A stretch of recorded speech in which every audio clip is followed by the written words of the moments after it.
আমার হাতের স্পেশাল বিরিয়ানি বানিয়ে বাড়ির সব্বাইকে খাওয়ালাম। স্পেশালি মার জন্যই কিন্তু রান্নাটা করেছি বিরিয়ানি। আর বড় বাড়িতে ছিল না এই কদিন, ভাবলাম ও আসলে একটা স্পেশাল কিছু রান্না করে দেওয়া যাবে। চিন্তা ভাবনা করতে দেরি আর সব কিছু গোছাতে কিন্তু একদমই দেরি হয়নি। আর শুধু আজকে রান্নাবান্নাটাই আমি করেছি। ঘরের কাজকর্ম থেকে বেশ ছুটিই পেয়েছিলাম। কাচা, ধোয়া, ঘর গোছানো সব কিছু কিন্তু মাই করেছে। বাড়িতেও মা সব একা হাতেই করে, কিন্তু তাহলেও আমার বাড়িতে আসলে জানো তো, ভাবে মেয়ের কষ্ট হয়ে যায়, হাতে হাতে সব কিছু গুছিয়ে দিই। রান্নাঘরের কত কিছু পরিষ্কার করেছে, কাচা ধোয়া, কাঁথা কাপড় কাচা, অনেক কিছু মা গুছিয়ে দিয়েছে। তবে কিচ্ছু ভিডিও করতে পারিনি, কেননা ওই যে মা এসছে, কথা বলতে বলতে মায়ের সাথে সব কাজকর্ম হয়েছে আর কি, দুজনা মিলেমিশে, বুঝতে পারলে? তো আমার হাতের বিরিয়ানিটা আমার মা, ভাই, আমার বর, আমার বাড়ির সবাই আর কি খুব ভালোবাসে।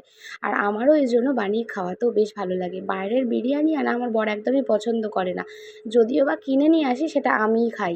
কিন্তু আমার বর খায় না, বাইরের দোকান থেকে আনা আর কি। কিন্তু আমি বাড়িতে বানালে সে ১ প্লেটের জায়গায় ২ প্লেট খেয়ে নেয়।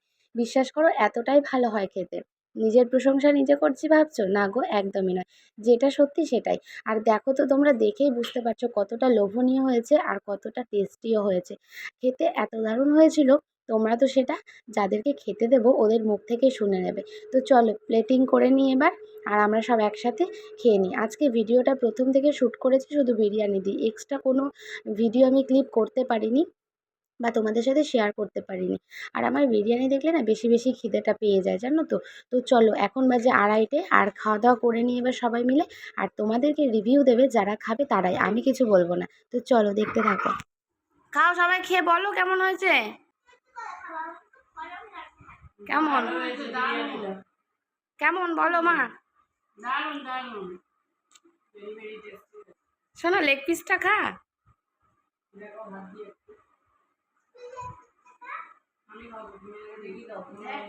সত্যি বন্ধুরা, এতটা ভালো হয়েছিল বিরিয়ানিটা খেতে, আর সবার রিয়াকশান দেখে বুঝতেই পেরে গেছো, আর সবার থেকে শুনেও নিয়েছো কতটা ভালো হয়েছে। মাও খুব ভালো খেয়েছে, আর আমরাও সবাই কিন্তু দারুণ খেয়েছি। আর মেয়ে দেখো, সবার প্লেটে যেহেতু দেওয়া হয়েছে, তাই ওকে যে ওর পরিমাণটুকুনি দিয়েছিলাম, কিন্তু ওর হবে না। ও বলছে আমাকেও বেশি বেশি করে দাও। দেখা যাক কতটুকু খাওয়া যায়।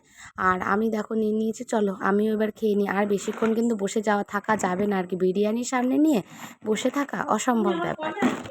কিছু দেখা যায় না, দেখি দেখি দেখি, দাঁড়া দাঁড়া, দেখি দেখি দেখি দেখি, গপু ভাইয়ের মোটর কিনা দেখি। কেমন এ নাও, মা নিতে চাইছে না, তুমি নেবা।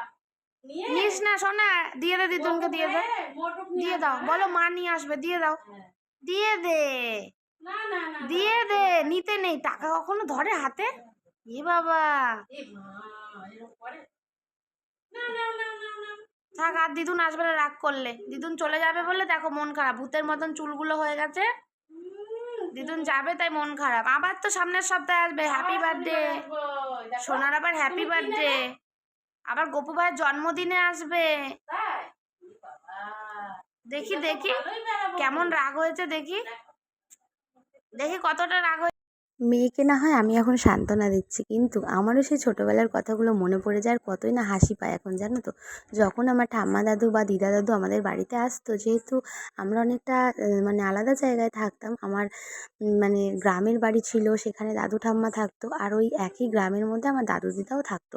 যখন বেড়াতে আসতো তখন অনেক দিন করে থাকতো দাদু ঠাকুমা। দিদা দাদু খুব একটা থাকতে পারতো না, কিন্তু ঠাম্মা দাদু এসে আমাদের কাছে অনেক দিন করে থাকতো। কিন্তু তাতেও মন ভরতো না, যখন চলে যেত না খুব কান্নাকাটি করতাম। আমার দাদু ঠাম্মা শাড়ি জামা কাপড় পরে নিত, তারপরে আমাদের কান্নাকাটির জন্য আবার চেঞ্জ করে নিত। পরে আবার ১ দিন ২ দিন পর যেত, জুতো লুকিয়ে রেখে দিতাম, তারপর জামা কাপড় মানে লুকিয়ে রেখে দিতাম, এরকম করতাম, জানো তো। সেই সব কথাগুলো না মনে পড়ে যায়। আর ওই যে আমার মামার মানে আমার মায়ের বাবা আর বাবার বাবা, ২ দাদুই কিন্তু এখন আর বেঁচে নেই আমাদের মধ্যে। তো ওই জন্য না তাদেরকেও খুব মিস করি যখন মনে পড়ে। আর আমার মেয়েও দেখো এমন বায়নাই করে।